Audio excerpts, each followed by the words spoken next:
ассалому алайкум бинандагони гиромӣ, нашри ҷанбасии барномаи иттилоотии наведро мустақиман манзури шумо мегардонем. Дар студия Сора Хориқназарова. гарчанде даъвату гусели ҷавонписарон ба хизмати ҳатмии ҳарбӣ ҳамасола дар 2 мавсим ва давоми 2 моҳ пешбинӣ гардида бошад ҳам, аммо рӯзи 30 апрели соли 2025 нақшаи даъвати баҳории шаҳрвандон ба сафи қувваҳои мусаллаҳи мамлакат дар вилоятҳо ва тамоми шаҳру ноҳияҳои ҷумҳурӣ пеш аз муҳлат ба анҷом расонида шуд.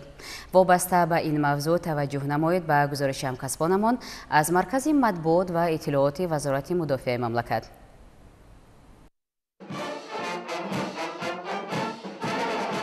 пеш аз муҳлат ва дар давоми 30 рӯз 100% иҷро гардидани нақшаи даъвати баҳории шаҳрвандон ба хизмати ҳарбӣ ин натиҷаи фаъолияти хубу назарраси масъулини мақомоти иҷроии ҳокимияти давлатӣ дар вилоятҳо ва шаҳру ноҳияҳо, саҳми бахшу шуъбаҳои кумитаи кор бо ҷавонон ва варзиши назди ҳукумати ҷумҳурии Тоҷикистон ва дигар масъулини вобастаи ин чорабинии муҳими сиёсӣ арзёбӣ мешавад, зеро маҳз натиҷаи ҳамкории доимии онҳо бо мардум, гузаронидани омӯзиши пеш аз даъватӣ, ташкили як қатор чорабиниҳои тарғиботию ташвиқотӣ, тақвият бахшидани корҳои фаҳмондадиҳӣ миёни аҳолӣ дар шаҳру ноҳияҳо, ҷамоату деҳшӯроҳо ва баланд гардидани масъулияти ҷавонписарону волидони онҳо боис гардид, ки теъдоди шаҳрвандони ихтиёрӣ аз ҷумла ҷавонписарони дорои маълумоти олӣ, фарзандони шахсони мансабдор ва хатмкардагони муассисаи давлатии мададгори мудофиа ки мутахассисони касбу соҳаҳои гуногунро барои артиши миллӣ омода менамояд,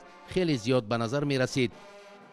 илова бар ин, шаҳрвандони кишвар имрӯз дастгирию ғамхориҳои доимии давлату ҳукумати мамлакат ба хусус сарфармондеҳи олии қувваҳои мусаллаҳ генерали артиш муҳтарам Эмомалӣ Раҳмонро нисбат ба артиши миллӣ, хизматчиёни ҳарбӣ ва фароҳам овардани беҳтарин шароитҳои хизматию маишӣ дар қисмҳои низомӣ бо қаноатмандӣ дарк намуда, барои ба хизмати ҳарбӣ рафтан сари вақт ба комиссияҳои давлатӣ даъват ҳозир мешаванд. барои маълумот хотиррасон мекунем, ки даъвати баҳории шаҳрвандон ба сафи қувваҳои мусаллаҳи мамлакат дар асоси фармони президенти ҷумҳурии Тоҷикистон муҳтарам Эмомалӣ Раҳмон дар бораи ба эҳтиёт рухсат додани хизматчиёни ҳарбие, ки муҳлати муқарраргардидаи хизмати ҳарбиро адо намуданд ва даъвати навбатии шаҳрвандони солҳои таваллуди 1998-2007 ҷумҳурии Тоҷикистон ба хизмати ҳарбӣ ва тибқи талаботи қонуни ҷумҳурии Тоҷикистон дар бораи уҳдадории ҳарбӣ ва хизмати ҳарбӣ аз 1 то 30 апрели соли равон дар ҷумҳурӣ идома ёфт.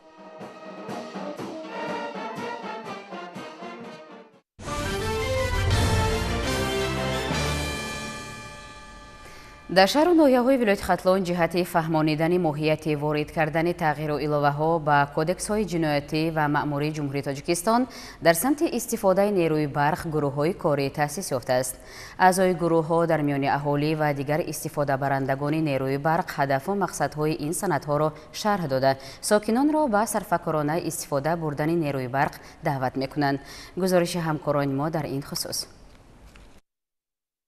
кормандони шабакаҳои барқи шаҳри Бухтар барои наздик ба 34 000 муштарӣ имрӯз хизматрасонӣ намуда талош мекунанд онҳо тамоми фасли сол ба нерӯи барқ таъмин бошанд. ҳарчанд шурӯъ аз соли гузашта аллакай беш аз 60% ҳисобкунакҳои барқии сокинон бо ҳисобкунакҳои замонавӣ ё худ пешпардохткунандаи барқӣ иваз карда шудааст. аммо ҳамоно кормандони ин ниҳод бо мардум корҳои фаҳмондадиҳӣ гузаронидаю ҳисобкунакҳои сокинонро аз назар гузаронида меистанд. дар ҳар як хонаҳои истиқоматии шаҳрвандон, корхонаҳо, ташкилотҳо корҳои фаҳмондадиҳӣ бурда шуда истодааст, ки ба ҳамин ҷиноятҳо даст назананд.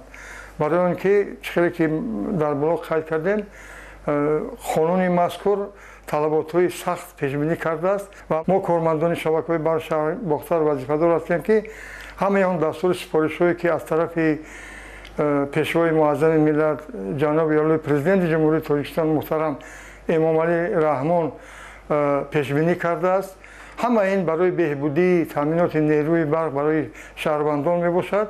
мо вазифадор ҳастем, ки ҳамаи инро дар амал татбиқ намоем ва ба ҳамаи шаҳрвандон фаҳмонем, ки оянда ба корҳои ғайриқонунӣ, яъне қоидавайронкунии нерӯи барқ даст назананд. با گفته مسئولین پس از تغییر لوحه‌ها در کدکس جنایی تاجیکستان اوید به استفاده غیرقانونی برق امید می‌بندند که مسئولیت ساکنان در پرداخت سریوقتی حق برق بلند می‌گردد چون پرداخت سریوقتی و مقصدناک یا صرفه‌کاری ایشان برای دائمی و به مشکلی تامین گشتن ساکنان به نیروی برق کمک خواهد رسانید. از طرف کارمندان شبکه‌های برق شهر بختر در یکجایگی با تمام مقامات‌های قدرتی که در حدود شهر بختر میباشند در یکجایگی با مقامات اجرایی محلی حکومت دولتی شهر بختر در بین مشتریان شهر کارهای فهماندهی برده شده ایستادند که با دزدی نیروی برق دست نزنند. همه این کارها با مقصد آن روانه کرده شده است که در مد اول تلفات نیروی برق کم کرده شود، بعداً به شهروندان رسانیدن تامینات نیروی برق خوبتر شود و مخصوصا در تیرماه و زمستان سالهای پیش آمده باید که تامینات نیروی برق در سطح هم جمهوری و در سطح شهر و ولایت نیز بهتر گردد. باید گفت که همکنون گروه‌های کاری تأسیس نموده مقامات اجرایی محلی حکومت دولتی شهر در تمام کوچه و خیابان و جایهای جمعیتی با جلب عامه وسیع کارهای فهماندهی را به راه می‌مانند. چون این یک واخوری با گروهی از ساکنان شهر علاقه در تالار مجلسگاه گیمنازیای خصوصی امینجان به راه مانده شد. با به هم آمدن مسئولین دخلدار اوید به تغییر الوه‌ها در قانون و استفاده غیرقانونی برق و پیامدهای ناخوب آن سخن کرده مردم را هشدار دادند تا از همه گونه راههای غیرقانونی استفاده برق خودداری کنند. همچنین با شرح و توضیح کدکس جنایی تاجیکستان درباره استفاده برای برق به سمع مردم رسانیدند که من بعد مشتریانی که از پرداخت کردن حق خدمترسانی برق سرکشی میکنند و جوابگری جنایی کشیده میشوند.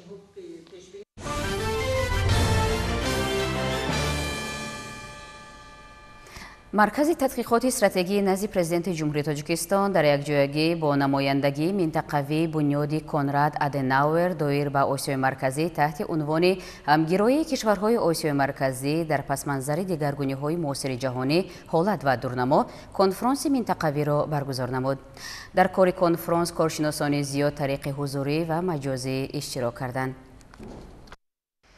در کنفرانس رهبران و متخصصان مرکزهای تحلیلی و انستیتوت‌های علمی و تحقیقاتی کشورهای آسیای مرکزی، کارشناسان خارجی و وطنی، نمایندگان وزارت و اداره‌های دولتی اشتراک نمودند. هدف برگزاری همایش را محاکمه حالت و دورنمای رشد و تحکیم رابطه‌های دوجانبه و بسیار جانبه بین کشورهای منطقه، مسائل منطقوی و استراتژی‌های حل مشترک آنها، مسائل پیشگیری تأثیر مشکلات احتمالی به امنیت و اقتصادی منطقوی، ارزیابی جریان تطبیق سندها و سازشنامه‌هایی که در دایره واخوری‌های مشورتی سران دولت‌های آسیای مرکزی به امضا رسیده‌اند، رقمی‌کنونی اقتصادیات و تشکل اقتصادی سبز، تحکیم اقتدار صادراتی کشورهای منطقه، مبارزه مشترک با خطرها و تغییرات اقلیمی در منطقه آسیای مرکزی تشکیل نمود. موضوعهایی که در همایش بررسی می‌گردند خیلی مبرمیت دارند. مسئله‌های امنیتی اطلاعاتی منطقوی، امنیتی اقتصادی، مبارزه با تروریسم، اکستریمیسم، قاچاق مخدر و امنیتی اطلاعاتی است. این چنین مسئله‌های امروز بررسی می‌گردند که آنها در پرتو تشبس‌های پرزیدنت جمهوری تاجیکستان هستند. یعنی کشورها امروز از تشبس پیشگرفتی سروری دولت ما وابسته به ذخیره‌های آب منطقه، وابسته به آبشوی پریخ‌ها، مسائل‌ها را مورد بررسی قرار می‌دهند. کنفرانس از سه بخش اساسی عبارت بود. در دایره بخش اول نقش واخوری‌های مشورتی سران دولت‌ها در جریان روندهای همگرایی در آسیای مرکزی، حالت و دورنمای همگرایی منطقوی مورد بررسی قرار گرفت. در دایره بخش دوم تامین امنیت منطقوی در پرتو تغییرات بین المللی و پیدایش چالش‌های نو، اشتراکچیان مسئله‌های زیاد را محاکمه نمودند. در بخش سوم حالت و دورنمای رشد اقتصادی سبز در فضای آسیای مرکزی، مسئله نقش رشد اقتصادی سبز در پیشگیری تغییریابی اقلیم، استفاده منبع‌های برقرار شونده انرژی و جاری نمودن تکنولوژی‌های سبز در کشورهای آسیای مرکزی، تأثیر تغییریابی اقلیم به آبشوی پریخ‌ها و ذخیره‌های آب، روش‌ها، استراتژی‌ها، تدبیرها و تشبس‌های کشورهای آسیای مرکزی در سمت مبارزه با تغییریابی اقلیم و تطبیق پرینسیپ‌های اقتصادی سبز بررسی گردید.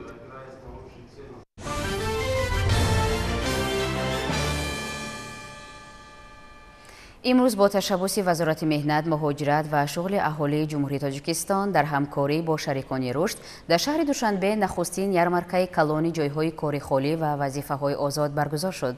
چاره‌بینی با پیشنهاد طلبات کارفرمایان داخلی و خارجی کشور، اینچنین امکانیت‌های کسب آموزی از روی اختصاص‌های جوابگو به طلبات بازار مهنتی داخل و خارج جمهوری دایر گردید. در این یارمارکا از جانب زیاده از 100 کارخانه جمهوری و بیرون از آن جایهای کاری خالی پیشنهاد کارجویان شد. این نخستین یارمارکای کلان جایهای کاری خالی و وظیفه‌های آزاد با پیشنهاد طلبات کارفرمایان داخلی و خارجی کشور است که در باغ کروش کبیر شهر دوشنبه تشکیل کرده شد. در اینجا از جانب زیاده از 100 کارخانه جمهوری و بیرون از آن از جمله کارخانه‌های عظیم و استراتژی، بخش خصوصی، اینچنین شرکت‌های بانکی جمهوری و دیگر تشکیلات کارخانه‌ها به شهروندان کارجو و نفرانی که خواهش عوض کردن جای کار یا پیدا نمودن کاری بهتر را دارند، زیاده از 4000 جای کاری خالی پیشنهاد شد. وزارت مهنت، مهاجرت و شغل اهالی جمهوری تاجیکستان در همکاری با شریکان رشد نخستین مرتبه یارمارکای کلانترین رو برگزار نموده ایستاده است که در آن در برابر کارفرماهای داخلی همچنین درخواست شرکت‌های خارجی توسط سوبیکت‌های خواجگیدار انتقال دهنده قوه کاری به شهروندان پیشنهاد گردیده ایستاده است. در اینجا همچنین امکانیت‌های کسب آموزی طبق طلبات بازار مهنت در داخل و هم در خارج کشور به شهروندان منظور کرده شده است. در یارمارکای مذکور رهبریت وزارت مهنت، مهاجرت و شغل اهالی جمهوری تاجیکستان اشتراک نموده قید کردند که در دوران استقلال دولتی مسائل تامین حقوق و کفالت‌های مهنتی شهروندان همچون سمت افضلیت‌ناک سیاست اجتماعی دولت تاجیکستان معین گردیده مجموعه چاره‌بینی‌های عملی راه‌اندازی شدند. زیرا مسئله مهنت و رسیدن به حفظ حقوق و منفعت‌های کارمندان، تامین مهنت ارزنده و زندگی شایسته شهروندان در کشور یکی از مسائل‌های مهم است که تحت نظارت دائمی پیشوای ملت پرزیدنت جمهوری تاجیکستان محترم امامعلی رحمان قرار دارد. در پیام پرزیدنت جمهوری تاجیکستان به مجلس عالی مملکت، رهبران وزارت و اداره‌ها، رئیسان ولایت‌ها و شهر و ناحیه‌ها وظیفه‌دار شدند که تمام امکانیت‌ها را برای در 5 سال آینده در همه ساحه‌های اقتصادی ملی تأسیس دادن بیش از 1,400,000 جای کاری نو سفربر سازند. مسائل با کار تامین کنی، مسئله تأسیس جای کاری، مسئله حفظ مهنت، مسئله های بنام بهتر کردن شرایط مهنت کارمندان در زیر توجه رهبر دولت قرار دارد و این باعث شکرگزاری مردم تاجیکستان است. شهروندان امکانیت دارند که در دایره برنامه مساعدت به شغل اهالی رایگان به کسب آموزی فرا گرفته شوند و از جانب حکومت جمهوری تاجیکستان با دستگیری پیشوای ملت پرزیدنت جمهوری تاجیکستان محترم امامعلی رحمان امروز برای شهروندان برای دریافت جای کاری خالی در داخل جمهوری و هم در خارج کشور برای دریافت کار مناسب تمام امکانیت ها فراهم آورده شده است و وزارت مهنت، مهاجرت شغل اهالی جمهوری تاجیکستان من بعد نیست این اقدام ها را دستگیری نموده چنین یارمارکه ها را منتظم برگزار می نماید. برگزار نمودن یارمارکه‌های جایهای کار خالی و وظیفه‌های آزاد این یکی از چاره‌بینی‌های نقشه‌ای در این سمت بوده. این مرتبه با فراگیری وسیع و پیشنهاد جایهای کاری خالی در داخل جمهوری و درخواست و طلبات کارفرمایان خارجی تشکیل کرده شد. در برابر این به اشتراکچیان چاره‌بینی امکانیت‌های وسیع کسب آموزی در زمینه مؤسسه‌های تعلیمی کسبی نظامی وزارت معرفی شد.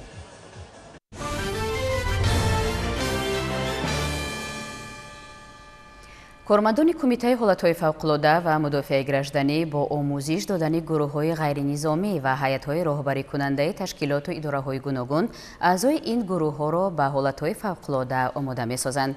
مقصد از گذراندن این گونه تدبیرها سری وقت رسیدگی نمودن هیئت‌ها جهتی برطرف کردن عاقبت‌های آفت‌های طبیعی به حساب می‌رود. گزارش از ناحیه قبادیان.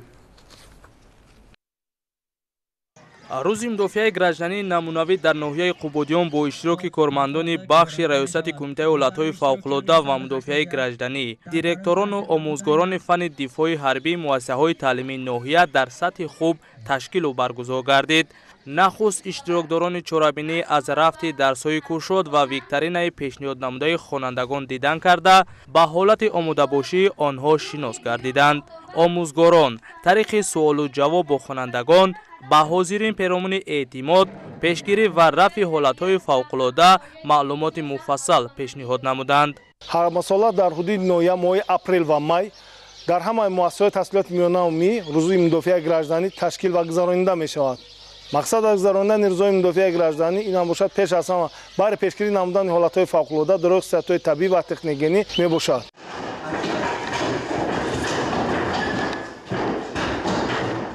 ҳамин тариқ дар ин рӯз бо иштироки кормандони раёсати кумитаи ҳолатҳои фавқулода ва ҳайати роҳбарикунандаи муассисаи таҳсилоти миёнаи умумии 17 ноҳия корҳои наҷотбахшӣ дар ҳолати сар задани ҳодисаҳои нохуш амалан нишон дода шуд.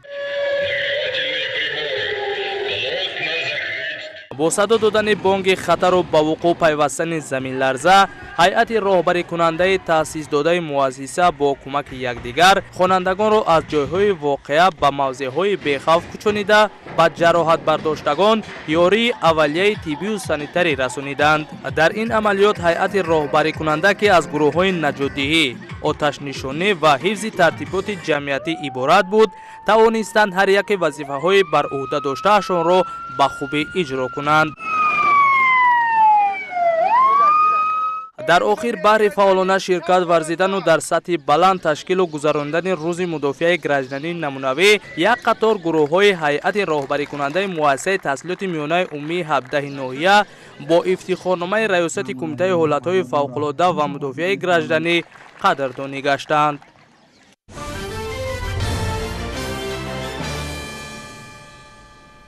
ба даври ноҳиявии озмуни ҷумҳуриявии Тоҷикистон ватани азизи ман дар ноҳияи Фархор истеъдодҳое ки дар даври аввал ғолиб омада буданд роҳ ёфтанд ва ҳунару маҳорати худро пешкаши ҳакамон карданд.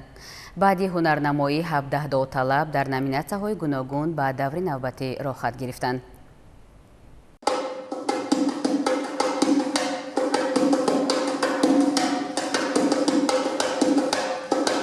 дар коғи фарҳанги ноҳияи Фархори вилояти Хатлон даври аввали озмуни ҷумҳуриявии Тоҷикистон ватани азизи ман баргузор гардид. дар он мутахассисон, рассомон, омӯзгорони муассисаҳои махсуси санъати мусиқӣ, намояндагони вазорати фарҳанг, шоирону нависандагон, хонандагони муассисаҳои таҳсилоти миёнаи умумӣ иштирок доштанд. довталабон бо рӯҳияи болида ва шукргузорӣ аз фазои осудаи ватан барои санҷидани ҳунару истеъдоди худ ва сайқал додани маҳорату малакаашон иштирок намуданд. довталабон аз рӯи 5 номинатсияи муқаррар гардида, номинатсияи оҳангсозӣ бастакорӣ, сарояндагӣ, номинатсияи навозандагӣ, санъати тасвирӣ ва номинатсияи дизайнерӣ ба аъзои ҳакамон маҳорати худро нишон доданд. аз 40 нафар иштирокчӣ 17 нафар довталаб ба даври дуюми озмуни мазкур роҳхат гирифтанд. Сумайя Қаюмова соли аввал аст ки дар озмуни ҷумҳуриявии Тоҷикистон ватани азизи ман иштирок мекунад ва бо нишон додани маҳорати баланд дар номинатсияи сарояндагӣ аз ҷанби анъанавӣ соҳиби ҷойи аввал гардид. ман дар ин озмун бори аввал аст ки иштирок мекунам ва ҷойи аввалро сазовор гаштам ва мехоҳам ки дар оянда то ҷумҳурӣ рафта ҷойи аввалро сазовор гардам. мазмун ва ғояи асосии суруду оҳанг, асарҳои мусиқӣ, санъати тасвирӣ ва дизайн ки ба озмун пешниҳод гардиданд, тараннуми шахсиятҳои барҷастаи халқи тоҷик, дастовардҳои замони истиқлоли давлатӣ, арҷ гузоштан ба анъанаҳои миллию мероси пурғановати нёгон, табиати зебоманзари Тоҷикистон ва эҳё намудани ҳунарҳои мардумиро дар бар гирифта буданд.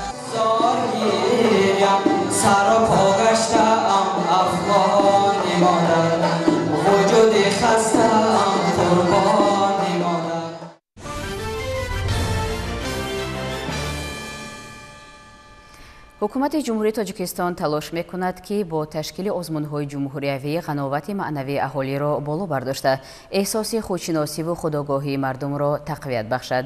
ин шабу рӯзҳо дар мамлакат марҳилаҳои ибтидоии озмунҳои ҷумҳуриявӣ оғоз ёфтаву аз рӯи нақша идома доранд. дар ноҳияи Бобоҷон Ғафуров ҳам даври ноҳиявии озмуни ҷумҳуриявии Тоҷикистон ватани азизи ман доир шуд. озмуни ҷумҳуриявии Тоҷикистон ватани азизи ман дар шаҳру ноҳияҳои вилояти Суғд ҷараён дорад. дар қасри фарҳанги ноҳияи Бобоҷон Ғафуров даври ноҳиявии озмун доир шуд. дар саҳни бинои қасри фарҳанг ҳаводорону дӯстдорони санъати тасвирӣ, омӯзгорон ва хонандагони массаҳои таҳсилоти миёнаи умумӣ аз тамоми гӯшаву канори ноҳия сарҷам гашта, расму тасвирҳои бо маҳорати баланд иҷрошударо маърази тамошо гузоштанд. бори нахуст озмуни ҷумҳуриявӣ тоҷикистон ватани азизи ман иштирок дорам ва ин корҳои ман мебошад, ки ман дар давоми сол инҳоро тайёр намудаам. ман дар инҷо сарҳадро ва нишон парчами онро тасвир намудам. дар инҷо бошад, ман паррандаи зебое, ки товус ном дорад, онро сохтам, ки дар мобайни 2 ҳафта онро тайёр намуда ба ин озмун тайёрии худро дидам. ман давоми 1 ҳафта ин расмро тасвир кардам, ки дар ин расмҳо гулҳо, парчам ва қалъа мавҷуд аст. озмуни мазкур аз рӯи номинатсияҳои бастакорӣ, сарояндагӣ, навозандагӣ, санъати тасвирӣ ва дизайн гузаронида шуда, иштирокдорон истеъдоду маҳорати баланди сарояндагиву навозандагии худро намоиш доданд. Довталабон дар даври аввал фаъолона иштирок намуда, барои гирифтани роҳхат ба даври дуюми озмун байни ҳам рақобат намуданд. иштироки фаъолонаи наврасону ҷавонон боис мегардад, ки санъати волоюноби тоҷикӣ рушду ташаккул ёбад ва анъанаву суннатҳо ва арзишҳои миллӣ муаррифӣ гардад. ҳунару маҳорати довталабонро ҳайати ҳакамон аз рӯи меъёр ва талаботи дар низомнома муқаррар шуда баҳогузорӣ карданд. ҳамин тариқ даври аввали озмуни ҷумҳуриявии тоҷикистон ватани азизи ман дар дигар шаҳру ноҳияҳои вилояти Суғд низ ҷараён дорад.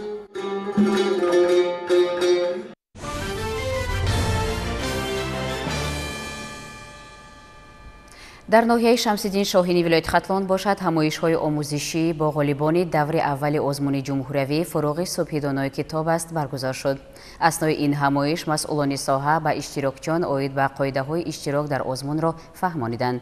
шарҳи мавзӯъ дар гузориши ҳамкорони мо. тавре мутахассисон иброз медоранд, озмуни ҷумҳуриявии фуруғи субҳи донои китоб аст қодир аст ки сабаби таҳаввулоти амиқ дар мафкураи ҷомеаи муосир гардад, одамонро ба сӯи маърифат ва фарҳангу китобхонӣ, китобдонӣ, китобшиносӣ ва ниҳоят ба худшиносӣ ҳидоят созад. иштирок дар озмуни мазкур барои аксари сокинони мамлакат, ки пайваста бо илму маориф пайванди ногусастанӣ доранд, мояи ифтихору сарфарозӣ буда, бадин васила бо дарёфти мақомҳои ифтихорӣ метавонанд ки сатҳу сифати зиндагии худ низ беҳбуд бахшанд. бо мақсади ошноӣ пайдо намудан аз рафти омодагии иштирокчиёни даври аввали озмун дар ноҳияи Шамсиддини Шоҳин тибқи нақшаи тартиб намудаи раёсати маорифи вилояти Хатлон ва муассисаи таҳсилоти иловагии вилоят дар минтақаи Кӯлоб ҳамоиши омӯзишӣ бо иштирокчиён, хонандагону омӯзгорон ва ҷавонону калонсолон баргузор шуд. зимни баргузории ҳамоиш аз ҷониби масъулини мақомоти иҷроияи ҳокимияти давлатӣ, шуъбаи маорифи ноҳия ва муассисаи таҳсилоти иловагӣ ба иштирокчиён оид ба дуруст тартиб додани ҳуҷҷатҳо ҷиҳати ширкат дар даври аввал, дуюм ва ниҳоӣ, интихоби дурусти мавзӯъ дар номинаҳои озмун, тартиби ҷавоб ва пешниҳоди асарҳои мутолиашуда ва дигар масъалаҳои вобаста ба иштирок дар озмуни ҷумҳуриявии фуруғи субҳи донои китоб аст мавриди таҳлилу баррасӣ қарор дода шуд. мақсади асосии мо ин ҷалби бештари хонандагон ба роҳ овардан ба китобу китобхонӣ аст ва он камбудии нарасое ки дар парвандаҳои шахсии довталабон дида мешавад, онро мо бартараф намуда ва кӯшиш менамоем ки камбудии норасоие ки дар солҳои минбаъда буд такрор нахоҳад шуд. баргузории даври аввали озмуни ҷумҳуриявии фуруғи субҳи донои китоб аст дар ноҳияи Шамсиддин Шоҳин низ фаро расид ва тасмим меравад ки имсол шумораи зиёди иштирокдорон дар ҳар як номина аз рӯи сину сол ширкат варзида барои дарёфти мақомҳои ифтихорӣ талош варзанд. иттилоъ дода шуд ки дар ҳоли ҳозир тамоми адабиёти зарурӣ ҷиҳати иштирок дар озмун ба тамоми сокинони ноҳия дар китобхонаҳо ва муассисаҳои таҳсилоти миёнаи умумӣ дастрас гардида, новобаста аз сину сол ҳар як сокини ноҳия имкон дорад ки дар ин озмун ширкат варзад. дар идомаи ҳамоиш аз ҷониби масъулин бори дигар тартиби дурусти ҳуҷҷатҳои зарурӣ ва номгӯи адабиёти азхудкардашуда намоиш дода шуд ва таъкид гардид ки аллакай аз даври ноҳиявӣ бояд ҳар як иштирокчӣ мутобиқ ба қоидаҳои пешниҳодшуда дар озмун ширкат варзад.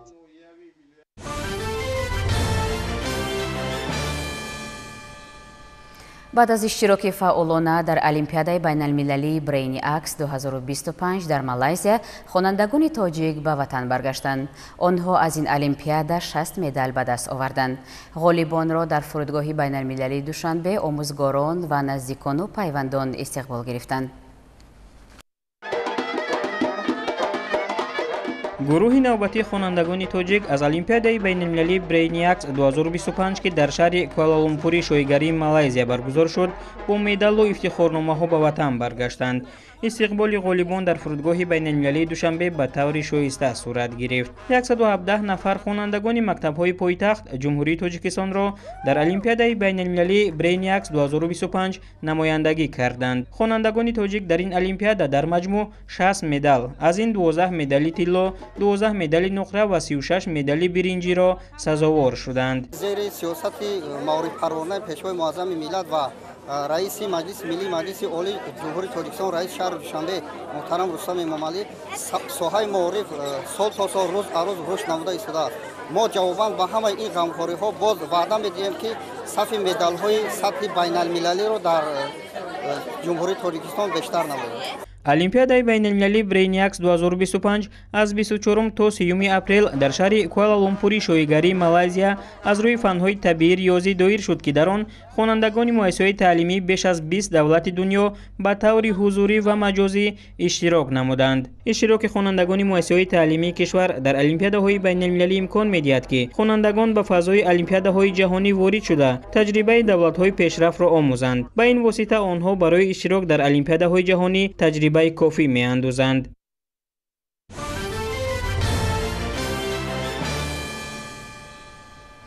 در شعبه معارف ناحیه همدانی برای صاحب گردیدن به استیپندیای رئیس ولایت ختلان آزمون برگزار گردید. به آزمون بیشتر از 52 طلب حجت‌های خود را پیشنهاد کردند و حکمان 3 نفر بهترین ها را انتخاب خواهند کرد.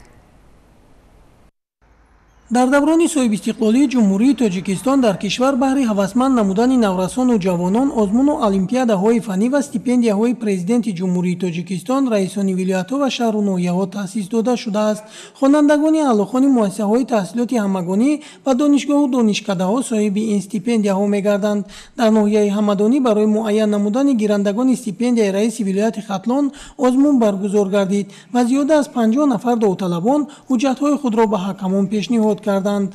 زیاده از 56 نفر خوانندگان ناحیه ما در آزمون داوطلب یعنی اشتراک کردند. باوری دارم که خوانندگان بالیاقت و خوانندگانی که در المپیاد و آزمون‌های بین المللی، آزمون‌های جمهوری سطح جهانی اشتراک کردند، اما خواننده‌ها با گیرنده استیپندیای رئیس ولایت لایق می‌گردند. موافق این نامه خوانندگان صاحب استیپندیای مذکور می‌گردند که با بهای اعلا می‌خوانند و در آزمون و المپیادها اشتراکی فعال دارند. از بین این داوطلبان 3 نفر گیرنده استیپندیای رئیس ولایت ختلان شده، حجت‌های دیگران به آزمون استیپندیای رئیس ناحیه فرستاده می‌شوند. شیرینجان سفرزاده سیف‌الدین اسماعیلов از ناحیه همدانی برای برنامه نوید.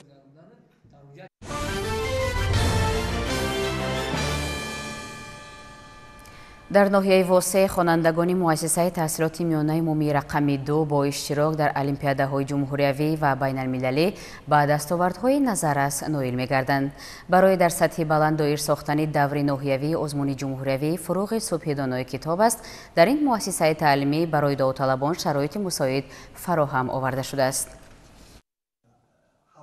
خلیسمو میرزاعلی و اعضای کتابخانه ملی کتابخانه بهترین ماه شناخته شد. این سپاسنامه از کتابخانه ملی با او سرفراز گردانیده شده است. خلیسمو خواننده مؤسسه تحصیلات میانه عمومی رقم 2 ناحیه واسه روزهای تعطیل بهاری را در شهر دوشنبه با مطالعه کتاب‌های بدیعی گذرانیده است. من اشتراکچی آزمون فروغ صبح دانایی کتاب هستم. من طول 5 سال است که در این آزمون اشتراک میکنم. برای به آزمون جا گرفتن من از روی نظامنامه کتاب‌هایی که در همان نظامنامه از ادبیات بچگانه نیستگی بود تیاری می‌دیدم و با کتابخانه ملی تاجیکستان رفته به آنجا اعضا شدم و چه کتابی که در نظامنامه آماده شده بود من در آنجا دسترس می‌کردم و آنها را پیدا کردم می‌خواندم. از این موفقیت خلیسمو کلکتیو آموزگاران و خوانندگان مکتب در برابر آنکه خرسند شدند، خلیسمو برای دیگران نمونه عبرت گردید. در پیروی به او توجه همسنفانش به کتابخوانی زیاد گردید. میخواهم در فروغ صبح دانایی اشتراک کنم از ادبیات نامینیت کلاسیک تاجیک. من از همسنفم خلیسه عبرت گرفتم.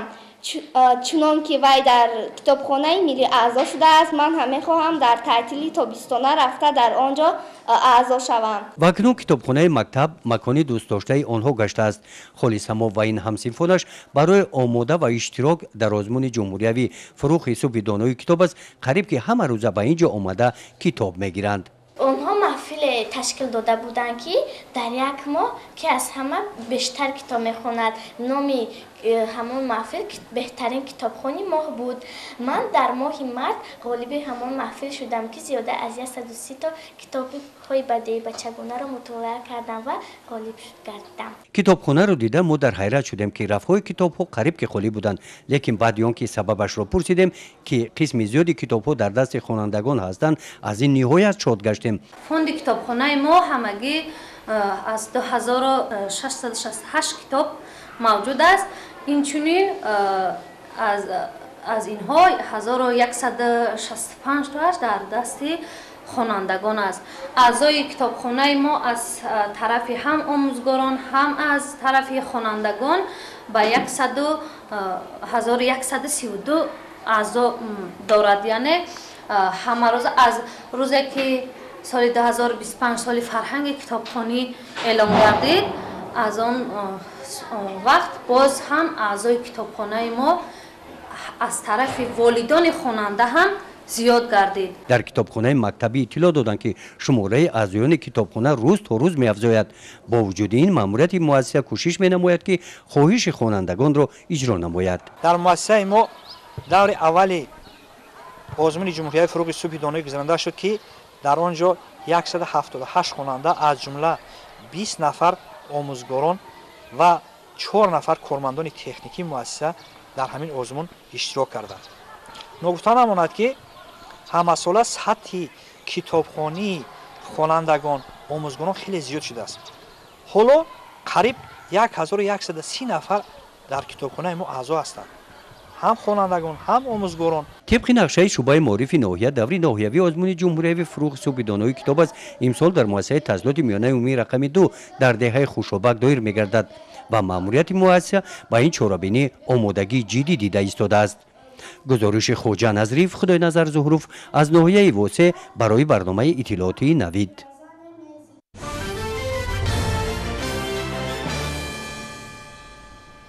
امروز در دانشگاه ملی تاجیکستان تحت عنوان فوتبال عامل مهم تحکیم صلح و تأمین سلامتی اهالی فستیوال معرفتی تربیوی برگزار گردید. تفصیلات بیشتر در این خصوص. این چرابینی به مناسبت روز جهانی فوتبال که همساله 25 می تجلیل می‌گردد راه اندازی شده است. تشبث برگزاری آن با پرزیدنت اساتسیاسیون فوتبال آسیای مرکزی و پرزیدنت فدراسیون فوتبال تاجیکستان محترم رستمی امامعلی تعلق داشته در اساس قرار داخلدار سازمان ملل متحد عملی می‌گردد. در آغاز فستیوال نمایندگان کمیته کار با جوانان و ورزش، مقامات اجرایی حکومت دولتی شهر دوشنبه، فدراسیون فوتبال تاجیکستان و استادان دانشجویان دانشگاه اشتراک نمودند. طبق نقشه در بینای مجمع ورزشی دانشگاه گوشه مخصوص نمایش لوازمات فوتبال تشکیل گردید که در آن تجهیزات و اسباب‌های مربوط به تاریخ فوتبال و فعالیت دسته‌های دانشگاهی به نمایش گذاشته شده. مهمانان از آنها بازدید نمودند. ماهواره فوتبال فستیوال معرفتی تربیوی در طولار مجمع مذکور با صدا دادن سرود ملی آغاز یافت. رهبریت دانشگاه ملی تاجیکستان در آغاز چرابینی از سیاست ورزش پرورانه پیشوای ملت پرزیدنت جمهوری تاجیکستان محترم امامعلی رحمان و رئیس شهر دوشنبه محترم رستمی امامعلی یادآور شدند. ذکر گردید که در پیروی از این سیاست در دانشگاه دسته سامان تشکیل کرده شده است که تا به امروز دستاوردهای گوناگون را صاحب گشته است. همچنین با مقصد تشویق و ترغیب ساحه ورزش آزمون دانشگاهی بهترین شعر در وصف فوتبال و بهترین مقاله درباره فوتبال اعلان گردید гардид ки муҳлати қабули он то 24 майи соли 2025 муқаррар шуд. баъд аз тамошои барномаи фарҳангии ансамбли наврӯзи донишгоҳ мусобиқаи футболи хурд миёни воҳидҳои сохторӣ ва факултетҳои донишгоҳ шурӯъ гардид. ин мусобиқа барои дарёфти ҷоми ректори донишгоҳи миллии тоҷикистон роҳандозӣ шуд. дар доираи моҳвора мусобиқаҳои гуногуни варзишӣ ва чорабиниҳои маърифатию варзишӣ дар доираи нақшаи тасдиқшуда дар сохторҳои гуногуни донишгоҳ амалӣ мегарданд.